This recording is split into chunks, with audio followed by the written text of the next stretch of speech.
จากฉันทิ้งความเคยผูกพันมันทำร้ายกันหรือไว้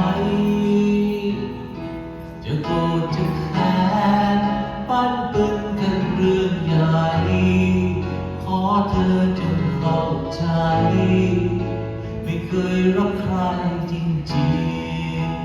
ๆหากขาดเธอคงหมดใจขาดเธอไปคงหมดคันสิ่งที่ฝันวาดไว้ยังสวยงามอยู่กันมาตั้งเท่าไรผิดตรงไหนก็พูดกันโปรดอย่าทำไปอย่างนั้นให้เจ็บใจอย่าทำอย่างนั้นอย่าไปให้ใครจากฉัน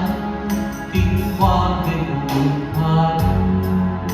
มันทำร้ายกันรู้ไหมจะโกรธจะแค้นปั้นตึงกันเรื่องใหญ่ขอเธอจงเข้าใจ